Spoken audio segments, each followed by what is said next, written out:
Alrighty, y'all. Yeah. Let's get going. We're going to start on time. We have a tremendous amount to go over tonight, and as always, I'm really excited about doing this. This is probably our sixth or seventh or eighth of these things that Lori and I have done, starting in Maine.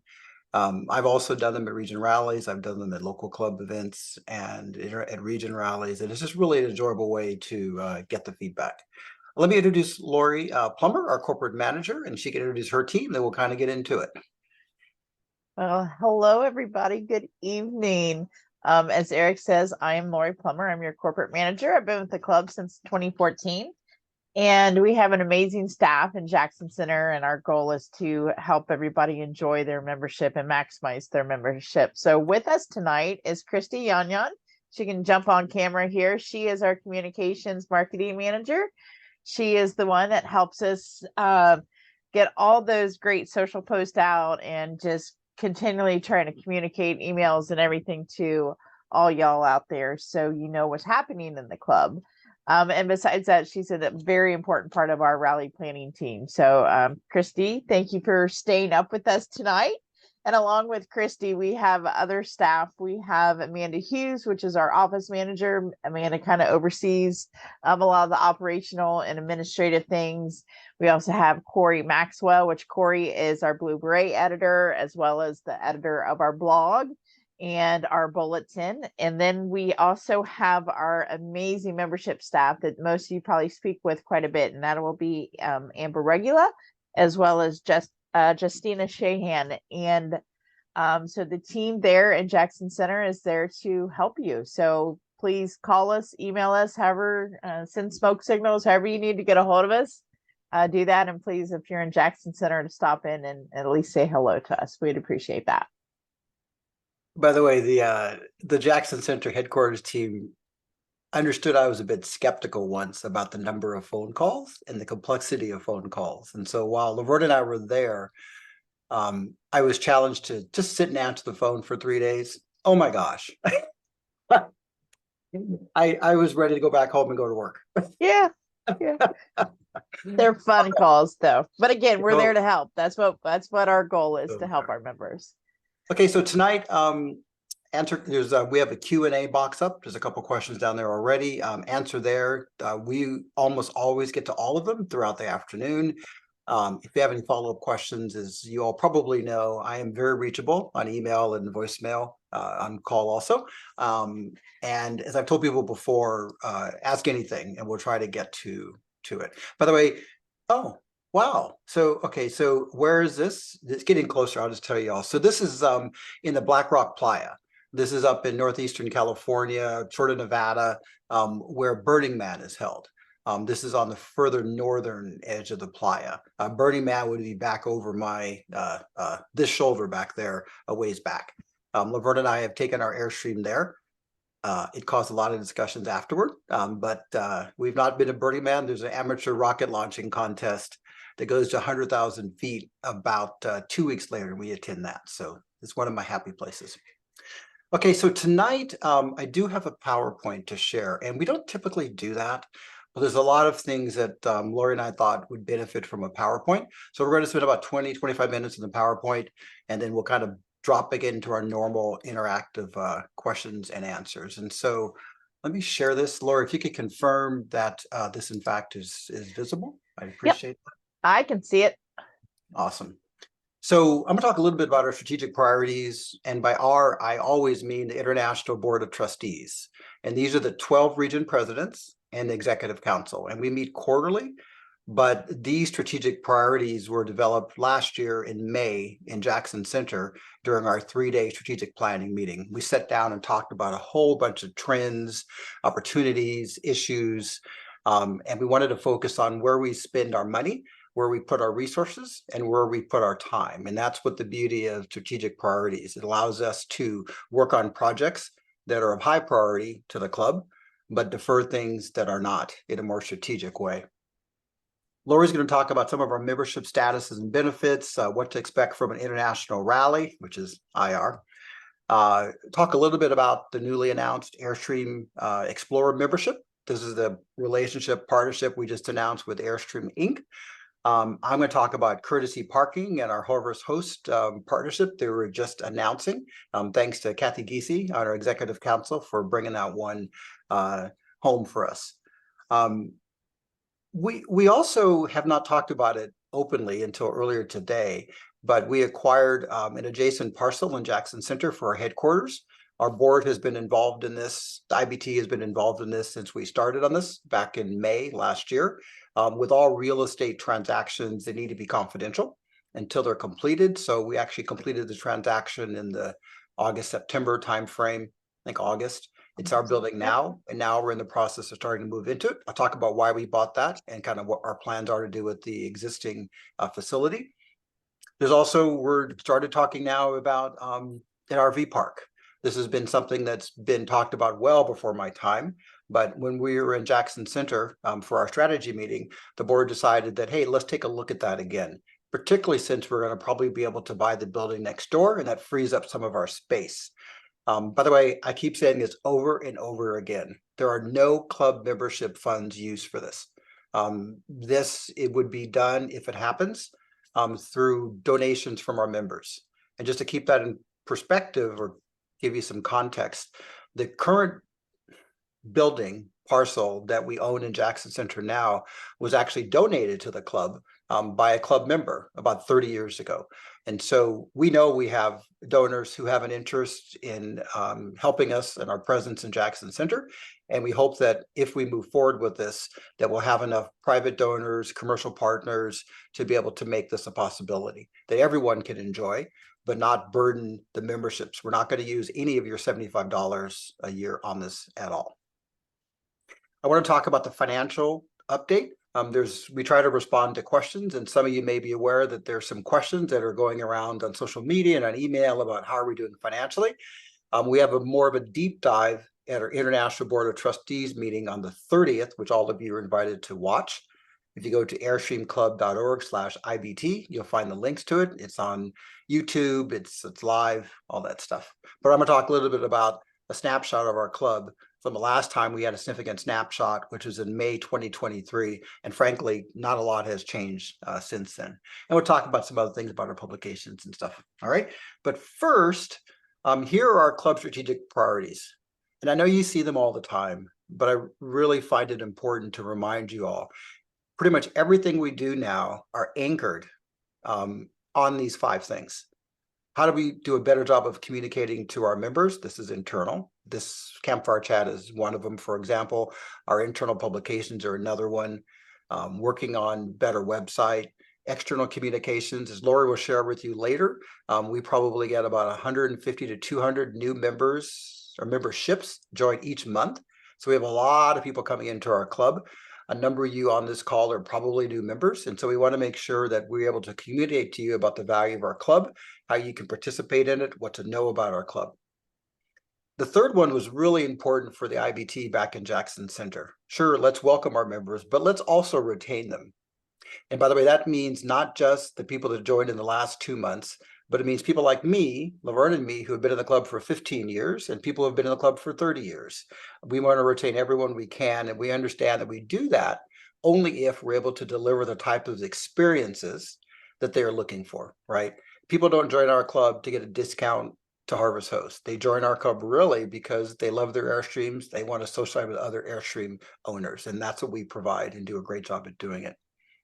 Infrastructure was a big thing back in Jackson Center. Infrastructure, by the way, is not just buried assets like, pipes and drains and sewers, things like that. It's also buildings, but it's also things like software, which we know for a fact is part of our infrastructure these days. And we have to make sure that we not only have the right infrastructure, but that we put away money in our funds such that when we have to replace that, we have money to do that. The example I give, and a friend of mine was sharing this with me, is that, we know that our roof is probably going to need work in 20 or 30 years. So we need to put away money, 20 to that or 30 of that every year, such that when it comes time to replace the roof, we have that money available to replace the roof. Frankly, had we done that in past years, we may not have been in a situation we found ourselves in this year. And then training at all levels. That's really important for us. I think probably most of the people I talk to that are new officers in the club. Their questions are, wait a minute, I don't really know how to put on a rally. I don't really know the forms I got to fill out. How do I get reimbursed for travel? What are these blue books and bylaws and all this stuff, right? Well, we need to train people on how to do that. They're volunteers. You come into this and we need to provide you with some explanation on sort of how to do this jobs. Okay. But first, we'll go and talk about our club strengths. So I'm going to pass this over to Lori, and she'll talk about where we are as from a membership standpoint. Right. Well, thanks, Eric. So first, I just want to give some updates on what's some changes or additions or just things that are going on. So first of all, I want to talk about, we should be able to see the red leaf. We now have red maple leaves for our members who want to recognize their 5-year membership instead of the stars. So those who are familiar with the program, for every 5 years that you're with the club, you get a star that you can put on the back of your rig. Typically, it's close to the decal to represent your time in the club. But now, thanks to Kathy Giese and the Alberta Saskatchewan club, that they wanted to incorporate Canadians' love of their maple leaves. So those are now available. You can get those through our store, and or call headquarters, and they will make sure that you get the maple leaves. As Eric touched on, we know that our members don't necessarily join the club for monetary or type of discounts or things of that nature, but we still have those available, and we're constantly working to, help everybody to expand their knowledge of Airstreaming and camping and have those kind of benefits available. So we just recently added to our benefits is the camper's card and the camp scanner. For those that are not familiar with that information is online in the members only section. And then as we can continue to have the Airstream supply, courtesy parking, FCIS, Griot's Garage, Goodyear Tire, Michelin, Solo Stove. We'll talk more about Harvest Host, where our relationship is going with them. As well as those others. So again, something we're always working on to try to help everybody out when they're out traveling. Just touch on membership, where we've been over the last 20 years. Since we've made some significant branding changes, the investment into our website and outreach, as you can see from we've just been on a steady incline from 2015 on, but we really can start seeing the difference from those investments between the 20 and 21 year. And we are continually growing. And of course, for any of y'all in the web world, you know that you need to have the meta tags and the right information within your website. So when you're searching Google, you come up. So I feel like we're there now. And it's just continually getting better because we're working on that to make sure people realize the club is here for them. And this is a graph of showing our joins per month. And we had some spikes, as we can see, during 22. But I really feel like we're really consistent of the couple hundred a month that we've been doing for the last year, almost 2 years now, coming into the club. And I can see that continually growing, especially now with the new Explorer program we're going to touch on. And then I was asked to just touch on briefly what to expect at an international rally for those who haven't attended. And I always, of course, I feel like I'm biased because it's my team, right? It's our team that works on this, and it's just such a great event. I've just seen so many great things come out of the international rally of people meeting other Airstreamers and becoming friends, and they did the stories they tell. It just makes me excited. So of course it is everything Airstream, everything seminars, we have raffles, we have door prizes, product demonstration, exhibitors. Airstream Inc. comes in, they will do a basically State of Airstream Inc. as well as entertainment. We call them block parties or happy hours. We do recognition of all of our volunteers because it's a team of 8, 4 staff and 4 members that really organize the rally, the pre-rally organizing. But then once we're in the field, we have hundreds of volunteers. None of it would happen without all of them. And then we also still have some of our traditional events, the flag parade, the back parade. We've been incorporating golf cart parade since we've been able to rent those to folks. So all of that's out there. And we're super excited about it. Our next one coming up in Sedalia. Hey, Lori, before you move on, can you share where we're going next after Sedalia? Someone asked about that the last time. Yes. So I have to think about it for a second, because if you guys can imagine, we're working on multiple rallies. So I have to think of year, location. So 2024 is in Sedalia, Missouri, in October, Sedalia. In 2025, it's August, and we will be in York, Pennsylvania. 26, we are working on still. We haven't locked it in, but it's possible that we'll be in Minot, North Dakota.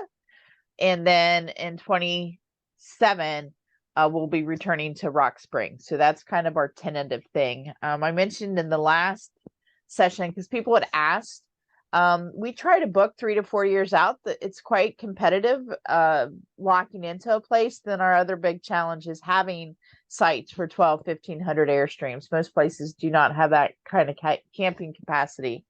So we are starting to look at alternatives, still have the big events, but alternatives, scaled down power or different tiers of power, water distribution, things differently, so we can do that. So stay tuned.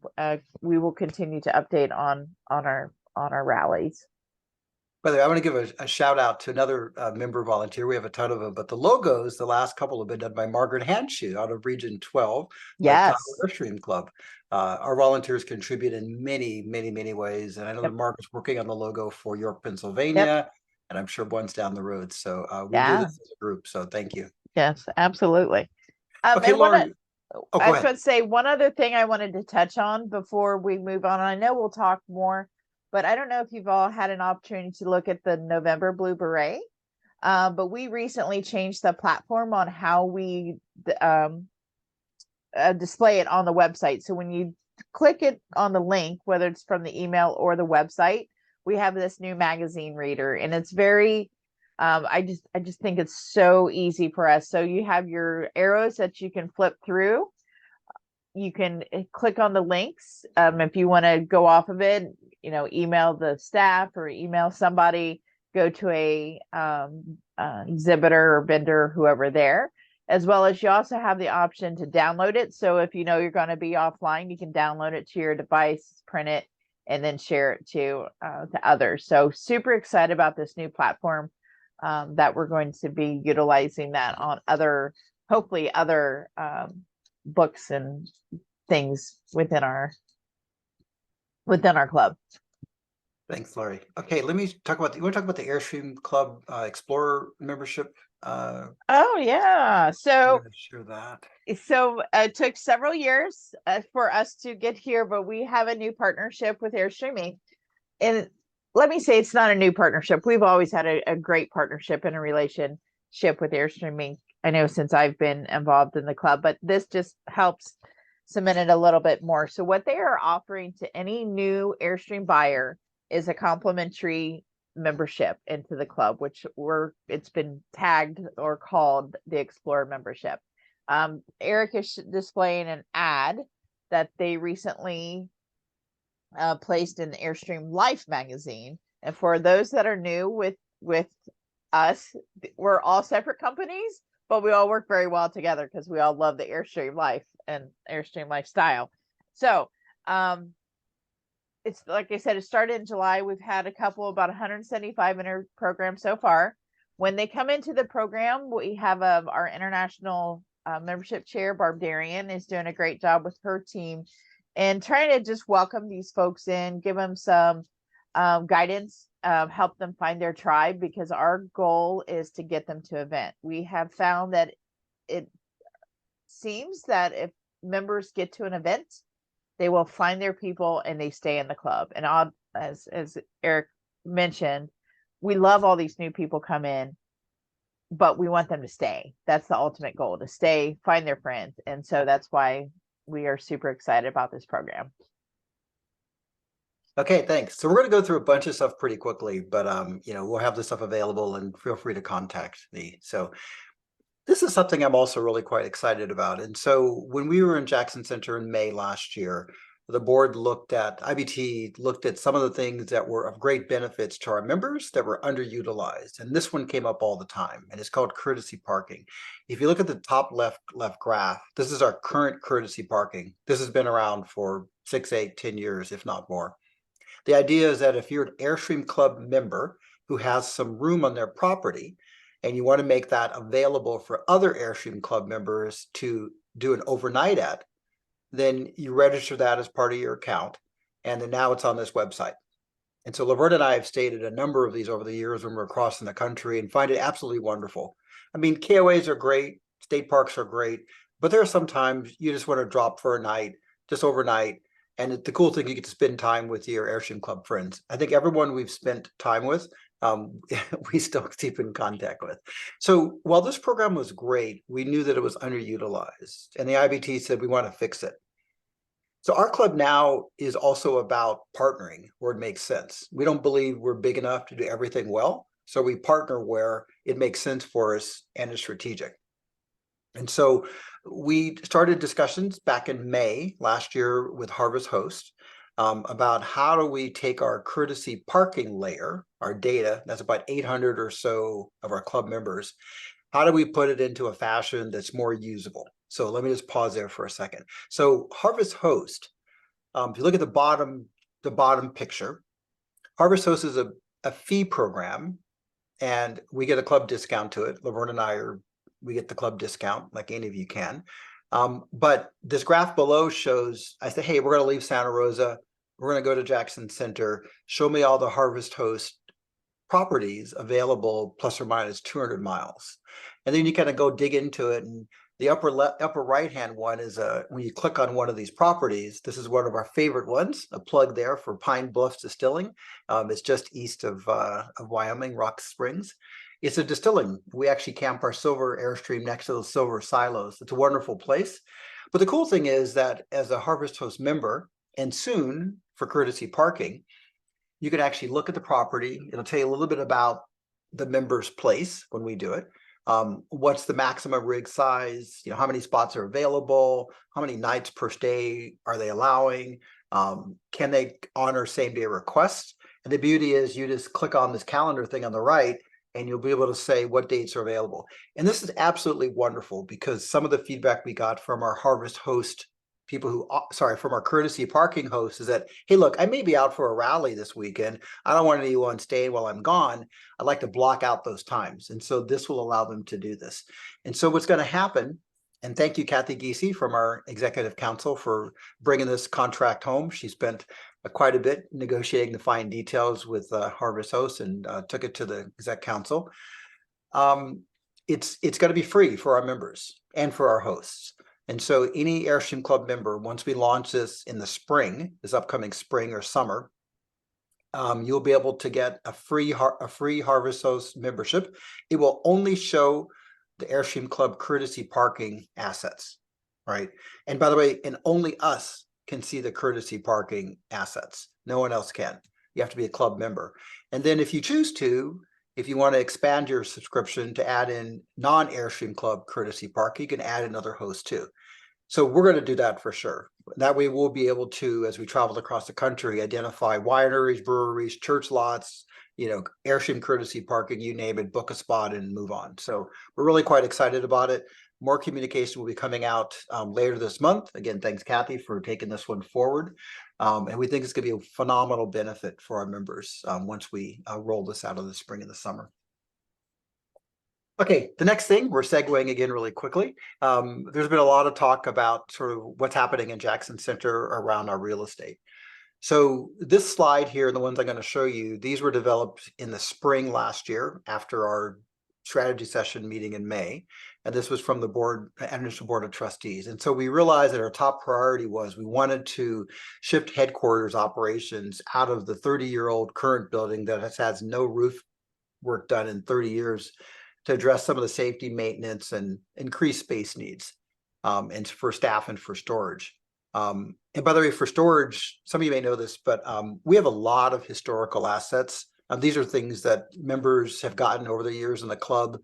I don't care if they're old membership or Blue Berets or whatever, just really interesting things that they've gotten around the world traveling, and they've donated them back into our club. We like to be able to have those visible for people when they come through and visit. And so we need more storage for that. We're going to make some short-term patches to the existing headquarters office to allow for this historical display. We want to provide a member work lounge area when you're in Jackson Center. And by the way, I get asked a lot from people on the West Coast, well, why would I go to Jackson Center? Fair question. One, it's nice, but the other thing is that there's a phenomenal new heritage center in the factory that's just a mile up the road or less. There's also the tour of the Airstream factory where you can look at how they make our towables and our touring coaches. And also a lot of our members just go there to get service done. And when they're there getting service done, there's nowhere to hang out right now. It's kind of a not very attractive place with the rest of the people hang out in. And so we want to provide a place for our members to hang out and explore Jackson Center for the 2 or 3 days that they're there. The other thing that came out of these discussions was there was a high interest in restarting, and I mean restarting, this idea of a club-owned RV park. And I have to say, I keep saying again, no membership dollars are planned to use for this. This will come through private donations. So let me talk a little bit about what we have in Jackson Center. First, for the office space, we have a current office space. We have some land behind it, about 9 acres that's vacant. We just acquired the adjacent parcel, which is a picture you're seeing on the screen. If you're facing our club headquarters, if you've ever been there, it's to the right. Or if you're geospatially oriented, it's to the west. And so we acquired this, and if you look at this building here, the left of the building is a bank. They are still there. They're paying us rent until they leave in the spring. To the right is open. And so once it's all done, we're going to move headquarters over there, and then we'll have the other building free for a clubhouse / future development. So again, these are the phases. Phase 1 was purchase the building next door, which we did in August or so, August, September. Phase 2, which is what we're working on right now, is how do we do the improvements? They're not actually tenant improvements, but the building improvements to move into there. There's all these dentist chairs, which we probably, well, there's no Novocaine there, but there's dentist chairs there that we don't want to leave there. So we got to move some stuff out and stuff, move HQ over there, and then figure out how to reconfigure the current building for member and historical use. Okay, so then taking the next step down this discussion is the RV park. And again, we haven't spoken a lot about this yet, but we're finally ready to talk about this. And Ginny Snetler on our executive council will be leading a bit of a discussion at the IBT on the 30th, talking about where we are, and that's in the feasibility phase. So this was the goal. And again, I have to say, this has been a goal of a lot of people over years, and we finally decided that we're about ready to see if we can pull this off. So the vision, first of all, no use of membership funds. I got to keep saying that because this is rumor control. I'm trying to knock that down. There's no use of membership funds. And for those of you who've been in the club for a long time, you may remember the Peace Garden statue that our club bought in North Dakota. And that statue cost around just shy of $100,000, was a complete donation by members to support a cause of interest to the members. We hope we find enough members to help support this cause to have a place in Jackson Center that provides a private spot for us to go to, any club member. It's something for the community. And also we're talking with Airstream Inc., the factory, on potentially partnering with them for a portion of this RV park. So here's the team that's leading it. And again, this was approved by the IBT. I'm the project lead. Lori Plummer, of course, operations communications. David Gully, one of my buddies out of Region 6, businessman. He's leading the business partnership stuff. Alan Rabb out of Region 3 is leading the financial stuff. Fred Keel, he's Region 4 president now. By the way, Fred's got a very, very strong background in construction and also knows Jackson Center really well because Region 4 is right near there. He's the building and construction lead, and we have a capital campaign team of Greg Vadner, ex-region president, Region 8, Ginny Snetler, Region 4 on the exec council, Johnny Hansen, ex-Region 12, now Region 10, I guess, and my buddy Jeff Dalrymple out of Region 6, I guess, out of Oklahoma. So it's a pretty strong team taking a look at this, pretty much all volunteers. So we're thinking at this point, it's about $1.6 million to do the build out. of the clubhouse plus historical center plus the RV park. We're talking to some of our founding donors, and these are people that may be in a position to pledge, north of $1,000 or more, to kind of kick it off. Later, we're going to talk to the membership, and we're going to talk to private organizations, granting organizations, local tourism grants, you name it, and private businesses. This is the sort of the land use for it. Which you can see in blue in the lower right-hand graph is the current parcel that we own. At the top of that is the current headquarters building, but you see there's like 9 acres of farmland, and we own that. And that's where the RV park will go if we are able to find the funds through private donors to make it happen. So this is a general kind of where we think we are. We think it's about 40 RV spots. This could change. It depends how many Airstream wants or doesn't want. But full at 50 amps, full hookups, it's pretty much got to be that.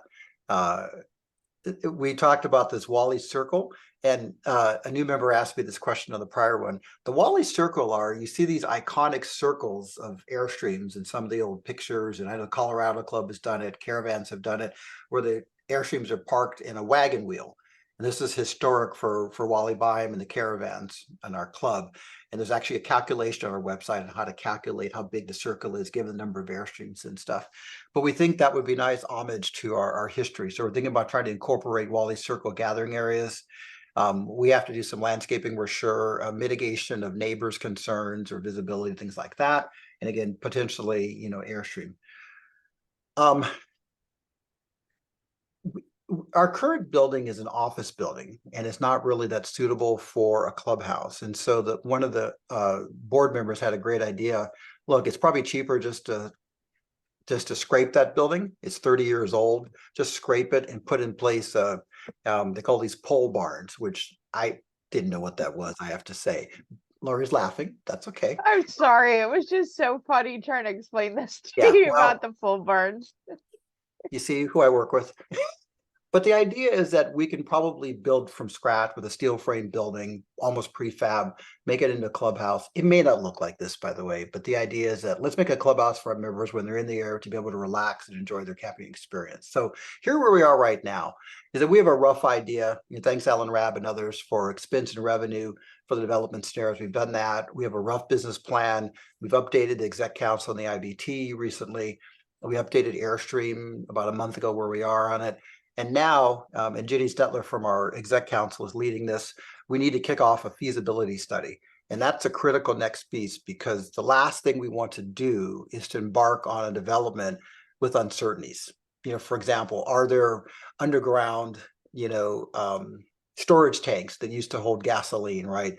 What about the infrastructure? Is the electrical and water and sewer coming into our parcel sufficient from the village of Jackson Center for our needs, or would we have to pay more to get them to upgrade their upstream utilities? Things like permits, like mitigation for neighbors, helping us understand what a reasonable business plan. I mean, none of us have ever run an RV park before, and we want to make sure that we understand what it's going to cost. Once we understand that, we'll be able to nail down, for example, is it going to cost us between $15,000 per site, developed site, up to $30,000 per developed site? The range goes that far, if not more. It's a function of, do we own the land, the utilities, how far they are apart, what type of grading do we have, blah, blah, blah. So once we get the feasibility study done, we will feel confident that, yep, this is how much it's going to cost. And now it's time to go out and try to get some pledges to get underwriting of at least half of it, and then go out for a general capital campaign. By the way, it came up in the last session of what is the ownership structure? And the answer is we spent a fair bit of time with our attorney that represents our club and one of his associates looking at 501c3, 501c7 issues around an RV park. And we are pretty sure now that this has to be a for-profit organization. It cannot be a 501c3 or 501c7. And the reason why is that if you look at a bunch of trailers camping there, it sort of doesn't look like and doesn't smell like a nonprofit. It smells like a RV park. And we're pretty sure the IRS would view it that way. We don't want to compromise any donors or funding if it later turns out to not qualify for a 501c3 or c7. We do believe, though, that the clubhouse probably a third to a half of it will be dedicated for historical and education. And we believe that portion of the development cost will be able to have tax deductible donations going into it. Okay, that's it on that. Okay, got to breathe a little bit. The last thing I want to talk about structured before we go back to general questions is our finances. So I used to do this thing in my prior businesses where it was called rumor control sessions, right? Where we talk to employees or stakeholders about what's happening. And we've got a lot of rumors about our finances. And so in the International Board of Trustees meeting on the 30th, the finance team is going to give an update to the board. But I figured I would show you where we last stood. This is back in May 2023 to the board. And this data you're going to see now was from our finance team at the time, some of which carried over, by the way, about half of them, that talked about where we were as a club and where we wanted to go to. We're not that far off from that right now, but I wanted to show you where we were, because this is what was in place when we made our budget and made the decision to purchase the building. So I'm just going to go through some of this really quickly. This is a high-level graph of our memberships, income, expenses, and net income from 2019 through 2023, which is our current fiscal year. And so what you'll see is Lori showed that we go from about 8,000 memberships. So that's, around 16,000 members up to where we are now. We're on track for that. Our income, and that's in thousands. And so, in 2019, our income was about $948,000, just shy of $1 million. Our expenses were, fortunately, less than that. So we had a net income of about $23,000. Now, mind you, we're a 501c7 nonprofit. We can have some retained earnings for operations, so we were fine with that. We lost money in 2020 because we had to cancel the international rally due to COVID, so probably no surprise there. Some unrecoverable expenses. 2021, 22, 23, we tried to keep it about flat. So when we left May in Jackson Center, our budget for this current year was to be basically break even, $12,000, net income at the end of the day. There's been questions about our reserves. And I just have to say that we're trying to do a better job in differentiating between the term reserves and maintenance budgets. We have a really good finance team, by the way. We've got 2 CFOs, chief financial officers from major groups, Alan Rabb and Ken Johansson, and a really great CPA, Christine Kirk. And they have rolled their they rolled their sleeves up and just digging through all the numbers, and they're trying to help us get better. The goal I gave to the finance team this year is that we really want to improve our financial reporting, our financial analysis, and also our financial controls. And if you're an accounting person, you'll kind of get those 3 things. And so they're working on this big time. But even back in May, when Matt Hackney led the team, we looked at our memberships, we looked at our reserves, we looked at it in multiple different ways: per member, percent of income, percent of expenses, percent of net income. And we came up with this graph. And so I have to explain this a little bit. So the question I asked Matt and the finance team was, what is the appropriate level of reserves? Whether reserves are used for emergencies. Typically in nonprofits, you target 20 to 30% of the operational budget as reserves.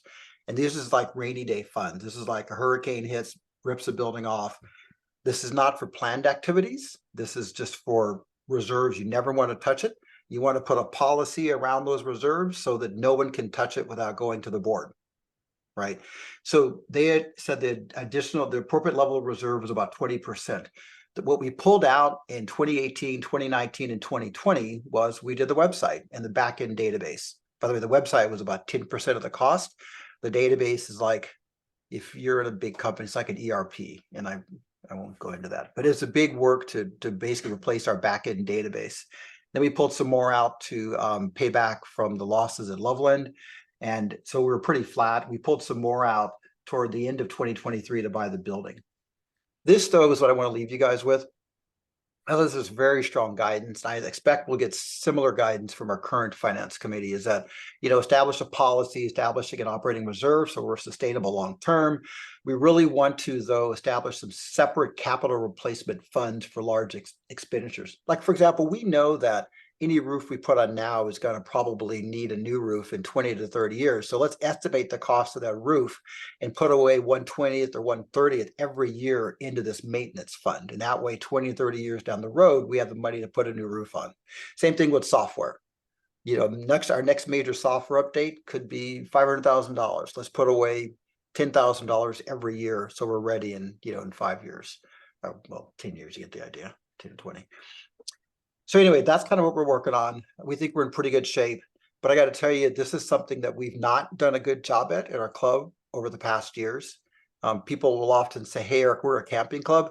Yeah, well, that's nice. We camp in the club, but we're also a $3 million annual revenue operation that plans to be sustainable for another 30, 50 years. We got to make sure that we have the financial underpinnings to make that happen. Okay, that's it for me. Good. I'm done with my presentation, and I did it in our time. We're going to look at the questions now, and we'll answer as any as we can, by the way. As I said, any question is a great one. So I only see 3 in the Q&A. How are we doing? Oh, I thought we had more. Uh, Okay. Go ahead, Lori. I was just gonna say Harvest Host question is the first one. This is the fun stuff. Do you need to join a Harvest Host to use the ACI courtesy parking? So once we get the courtesy parking into the Harvest Host platform, you will be given access for, I'm gonna say, a free membership to access ACI's courtesy parking. So you don't have to pay have a paid membership to make that happen. Let's see here. Is the club considering this sustainable? I just lost. See here, where did it go? I'm sorry. I answered there's an answer tab probably. I answered the question about will the RV park be airship only, and the answer is yes. Oh, okay. That wasn't the one. There was, sorry. Sustainability. Oh, yes. Am I removing the old building and erecting a new one? No, we haven't got that far. I can tell you though, the current building is on a slab. The current building is in rough shape. So one of the things we were looking at, again, it was built in the 80s. It has a cedar shake Manson roof, and things over the years just have not been maintained. So we don't know exactly where it's going to go, but it is definitely something we're thinking about. Again, depending upon what happens with the park, there's a lot of what ifs in these scenarios. Okay, and Raymond asks, with the new courtesy parking picture, will the person offering the courtesy parking, the host, be able to say whether parking is available when someone wants to come? Absolutely, Raymond. This is one of the big things that doesn't happen now. And frankly, what we heard from our board and members is that while they may know about courtesy parking, it feels to a lot of people like we're infringing on a friend, right? That we don't know yet. Although they've offered it, and every courtesy parking host I've spoken to says not enough people call me. So we hope this fixes that, because like Harvest Host, you'll be able to say, hey, look, I'm going to stay between, January 3rd and 5th, and you'll be able to see if it's actually even available before you even ask the question. And so if it's available, then you'll say, okay, great. It's like booking a room. You'll say, okay, great. I'm going to request to stay, and you get an answer back. And we hope that more professional exercise, and on the host side, they can respond by text, by smartphone, by phone call, by the way. So there's a lot of options for them to respond with. So Okay. David's asking about the term members versus memberships. So the stats that Eric was sharing was based on our memberships. So the memberships can have up to 2 adults is typically what those stats are for. For example, I know when I did our calculation for our upcoming meeting, we have 9,400 and some memberships, which equates to about 17,500 members. About 16% of our memberships are say that a lot. Memberships are solo towers. So yes, long story or long way around to say yes, David. Okay, and Raymond asked the question, I think he says, who will keep track of what's available and what isn't? I'm going to assume for now that that's on courtesy parking, and that's the host responsibility. Again, we have about 800 or so hosts in our club right now. They'll be given the opportunity to move into the Harvest Host platform or not, but they do that. they'll be able to say, hey, look, after initial setup, which will help them with, they'll be able to say, I'm going to be gone from February 3rd through the 30th and just block that out so it shows not available. That's how they do that. And so they'll be able to put that in and manage that on their side. Okay. We're new members. Kim and Greg wonder how far in advance do caravans tend to fill up? Whew.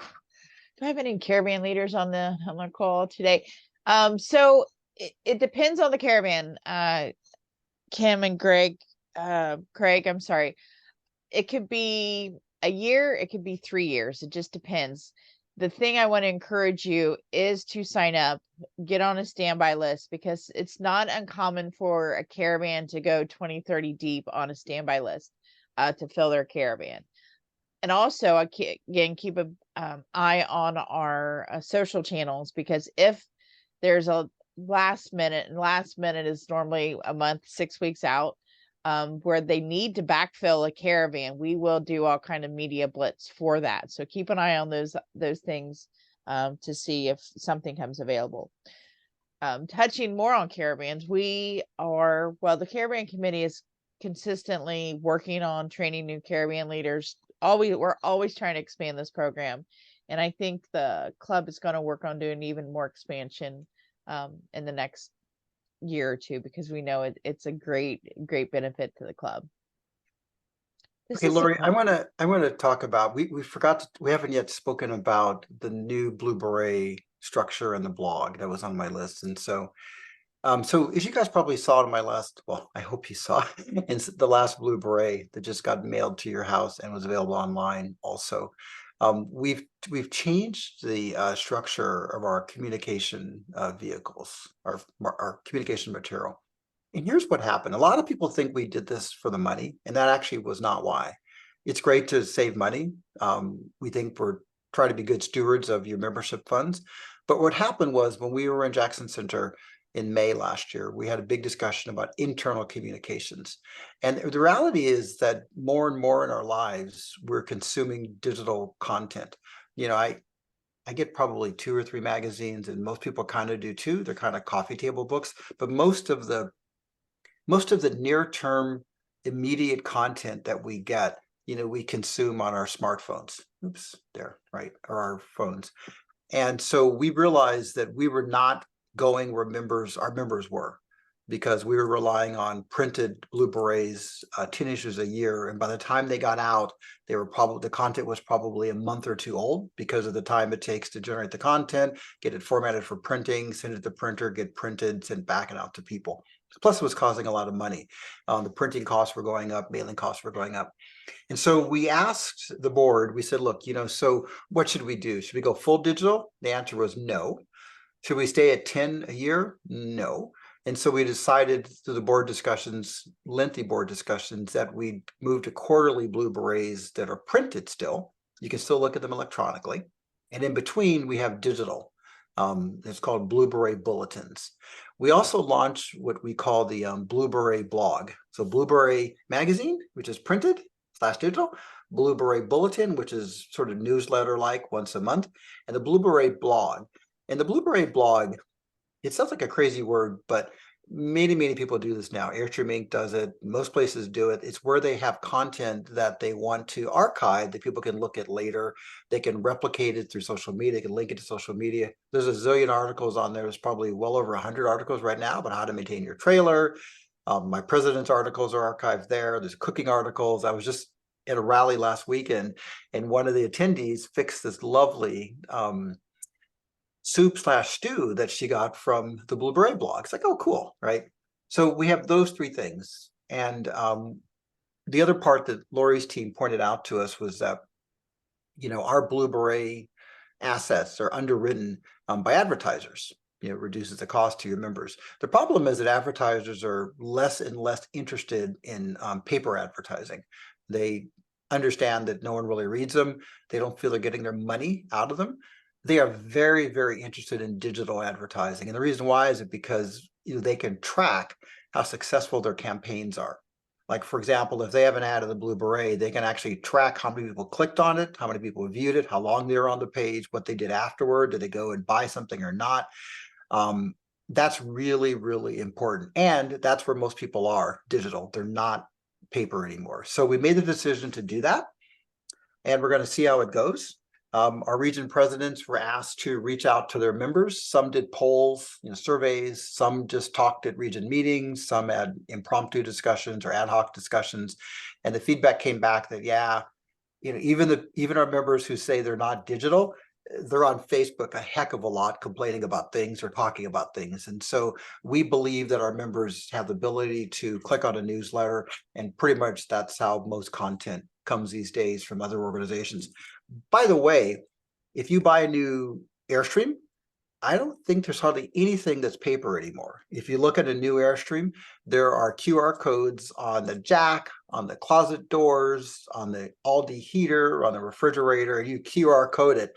And then you look at the information online on how to operate that. They have a few manuals, but they have gone completely paperless.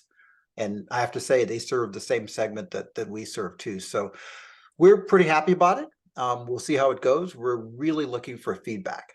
I asked Lori, have we heard any feedback on the bulletin, the magazine? Maybe Lori, you can share what we've heard, but we haven't heard a lot. So get back to us, let us know how you're liking it or don't like it. Yeah, we have not heard a lot. So sometimes it's good and sometimes it's bad, but we definitely have had some positive feedback on the new reader. People seem to be liking that. So that's And you're very sharing helpful. data. I think you're sharing some data in IBT.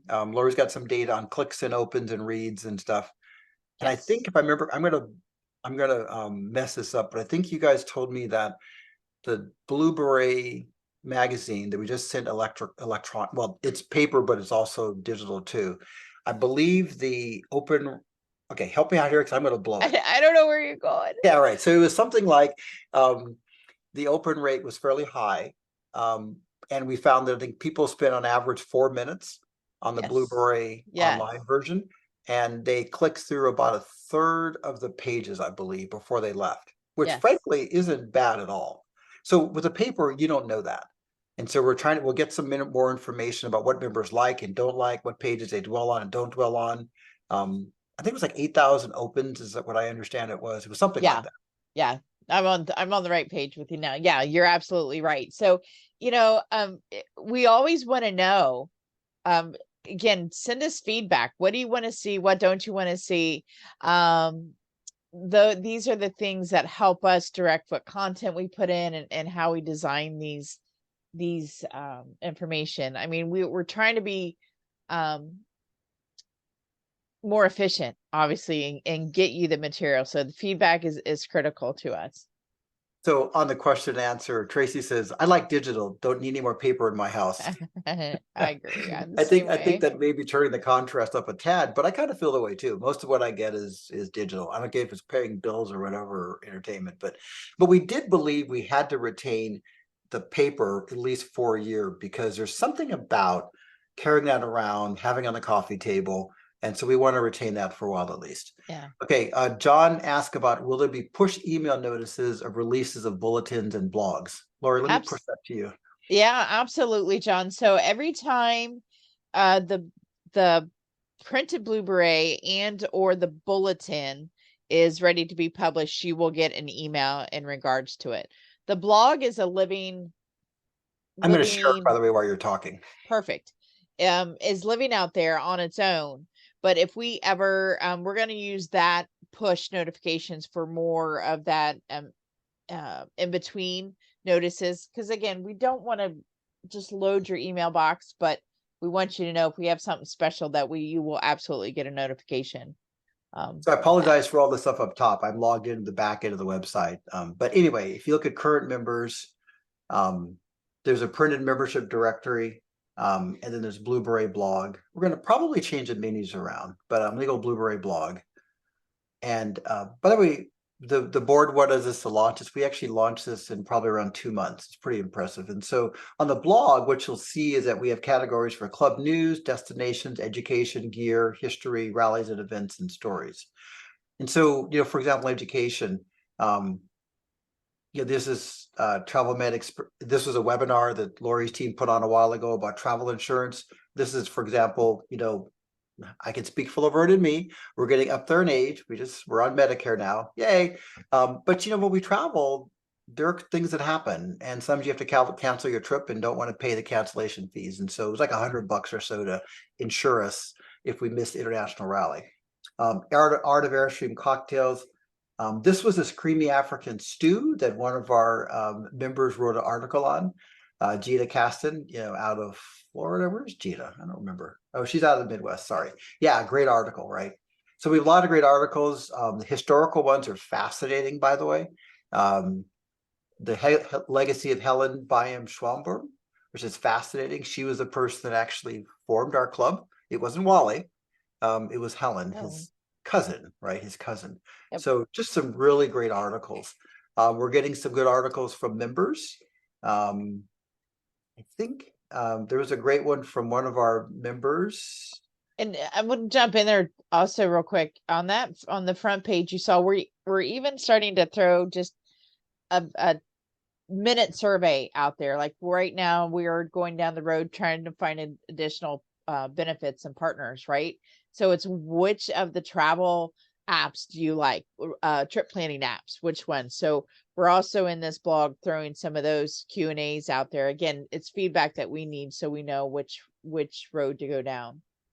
And if you haven't watched this one, this is an interview with Ted Davis that our Region 10 president did, Francis Florence Tremoni, and it is phenomenal. Ted Davis is a dealer owner that owns around 7 or so Airstream dealerships. It's really great interview, by the way. So we're trying to put a lot of interesting things up there.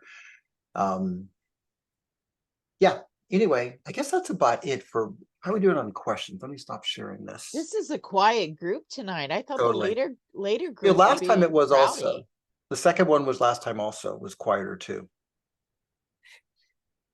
I even took a nap for y'all today. So I can be awake. Well, we have about 5 minutes left. I think Lori and I will stay on for any more questions. But as I say all the time in my president's message, I hope you get from this, this bidirectional communication is extremely, extremely helpful to Lori and me. And we do this on behalf of the International Board of Trustees, right? A lot of them are listening. I know some of them are at a bar somewhere, I understand, listening right now. So, well, what appears so it's really helpful to us. So thank you for your time. We'll hang out here a little bit longer. I don't know. And Lori, I'm gonna get on my soapbox. Don't forget to renew. Don't forget to sign up for the Sedalia rally. Sedalia. Okay, so I'm on the planning team. I inherited the role of Larry Owens. He is in charge of our rally arrival team, and I volunteered during a weak moment to pick up that. But so I was out there on the preview trip to Sedalia, and oh my gosh, the Vintage Airstream Club has some plans that are really exciting. It's open to everyone. They have a phenomenal venue, and Steve Blackburn, James Shaw, and those guys. They got a really fun couple of dances and events for us in Sedalia. We learned from Wyoming, where we made golf carts available for personal rental. I think our club members rented about 120 golf carts out of 1,400 1,200 attendees thereabouts. We expect that we'll get easily double that in Sedalia. We think the price is going to be about half the price.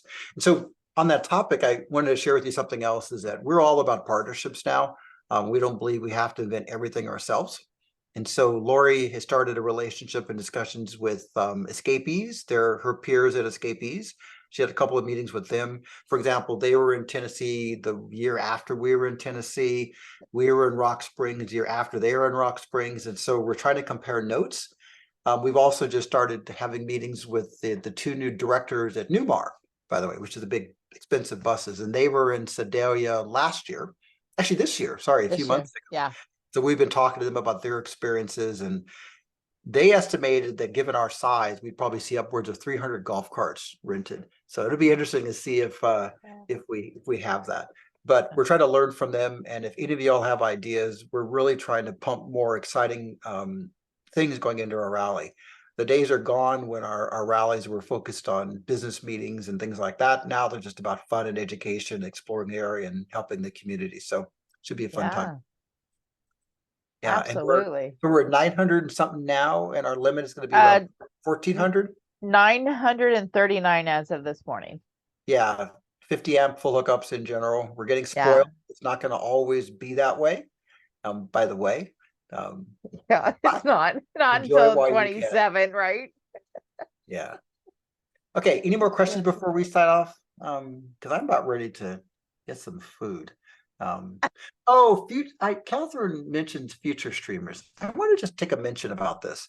And so in the last call, a new member asked, what are these intra clubs? It wasn't an expression he used, but vintage, future streamers, Stella streamers. And what those are is that I like to describe our local clubs. We have about 103 local clubs across the country. They're kind of like vertical, right, if you will. And it's vertical in the sense that they're regionally, geographically Geographically. Yeah. oriented, and they love doing things together, right? But there's other interests that people have that cut across clubs. For example, Future Streamers, excellent one. Future Streamers is a club for our members that travel with kids, our grandparents that travel with kids. And in Wyoming, they have a huge number of activities up there. They have some rallies and events focused on our members that travel with kids. It's really quite exciting. Misty Roach was a founder of that out of Minnesota, sorry. We have Stella Sisters, which just formed, and that's a club for women who tow single women, no, well, women who tow by themselves. That was really cool, and they get together and do events. We have indie streamers for people that are just single towers. I joined one time on a trip. It's really fun. And the thing behind that is that a lot of our activities are oriented toward couples. And when you're by yourself, it just feels a little odd. You may not think it does, but it does. You're not sure who to hang with, sit with, and have a group of other people that often travel solo together is a great thing. And we just launched a Boondockers Club. Our Jason Grindle from the Bay Area, Greater Bay Area, Region 12. He's now the club president, among other things, for Boondockers Club. And that, as you might have guessed, is for people who want to do boondocking. And they've organized some boondocking rallies. Pretty exciting. There's a base camp club for people who have little cute little base camps, because they go to places like what's behind me in the picture that I cannot take my 30-foot classic on and plan to stay married to my wife of 40 years. So So there's also one called the Amateur Radio Club, which is ham radio people like me. And we were talking about doing a rally. I was telling Lori that the perfect rally for a bunch of ham radio people is we sit outside our trailers and talk on the ham radios. And so we also have Pride streamers. Don't forget about, we have Pride streamers. We also have Classic. We have grapes and grains. Just recently started, which I know they haven't got, was the float, the kayak, the interest group kayaks. Paddling. Thank you, Chris. yes. The voice from the sky, the paddling. Yeah, and we don't group. want to segment our clubs too much, but it is true that there are these interests that go across local clubs. So I see Trista ask a question. By the way, you're Sonoma County, so I'm in Santa Rosa. We're probably less than 10 miles from each other. She asked, as a new club member, am I automatically connected to the local club, or do I need to pursue that? Lori, why don't you answer that question? So, Trista, it depends on how you came in. If you came in as a member at large, well, first of all, just being a member of Airstream Club, you can go to any events. You don't have to be tied to anybody particularly. So if you came in as a member at large, you're not connected to a local club. You are welcome to start doing some research, seeing who you want to go. And again, you got a pretty good neighbor, Eric. I'm sure him and his lovely wife Laverne would show you the ropes in that area, because a lot of events are happening. So I would encourage you to start looking at the events and then find the group that you want to be part of, the local clubs. Let me just share the events tab. Sure, while you're doing that, Cynthia, the solo women's group is called Stella Sisters. It's an inter club. I don't know if Millie's on the call. Millie helped form that. So if you go to our website, let me just bring it up. I can do this right now. We have a page dedicated to the inter clubs. So it's under Explore. It's Explore over here, and then intra clubs. Yep. and it shows our intro clubs. And so vintage, classic, amateur radio, indie streamers, blah, blah, blah. So Stella's Sisters, for example, you go to Stella's Sisters, it takes you to their site and they can show more events and stuff, what's happening, and some pictures of the club and who the offers are and things like that. But the most important thing really is about what things they have going on. So under the events over here. So here's some of the rallies over here they have going on. The thing I want to share with you is how to find events in general. So under events over here, it's all rallies and events. This actually works really well. And as Lori was sharing, is that you don't have to be a member of any club. For example, if I say, look, I'm going to be in Arkansas in April, which in fact is the case. Let's say what's happened between April 1st and April 15th, and I care about Arkansas. And so here's what's going on. I'll do a list view. I can say, oh yeah, guess what? There's the moon eclipse rally, shadow rally in Arkansas. I can click on that, and this is the eclipse rally in Arkansas. So it's a really easy way to filter down. And we always show who the event contact is over here on the right. You can click on that person. And remember, any club member can go to any event. I got to tell you, we've been to a number of them, and we're always welcomed, just how you would welcome someone coming to your event. So, all right, Absolutely. I think we're done. Yeah. Does So anybody have thank any you all. others? Well, that was easy. Thank you Oh, guys wait. for your. Oh wait, what? I'm in Central Coast California Club, and when I go to the page, I can see a list of rallies. But when I go, so I can answer that one. there you go. Tracy, we'll get back to you on that one. So we have 103 local clubs, and we share with them that it's really, really important to put your rallies up on the website. Not all clubs do. Now, sometimes what happens is that because we're getting to the end of the calendar year, sometimes local clubs, they'll put the rallies up for the next year all at the same time. And so they may not have any rallies anywhere left in 2023. They may be working on the 2024 and haven't posted it yet, but we'll get back to you on that one. Okay. I will get this to your region president. Oh, you are the VP. You want to make it happen. So perfect. You're the right person. So we'll reach out to you a little bit later. And thank you for serving, by the way. You get to plan the rallies apparently. So that's fantastic. Okay. Thanks, Tracy. Yeah. On that note, thank you, everyone. It's been great. Hope you enjoy your Thanksgiving. Travel safely. Laverne and I are going to we're heading down to the Bay Area, Silicon Valley, where we spent a lot of times as living down there with some good friends we've known for 40 years. And we're going to eat a bunch of turkey, talk and have a great time. So hope you guys all do the same in the way you like to celebrate. So Lori, thank you much for staying up till almost midnight on your time. And I'll talk to you at 6 o'clock a.m. Pacific, as I understand. We'll see how that goes in the morning. Thanks, everybody. Have a great Thanks, evening. everyone. All right. Bye. Bye.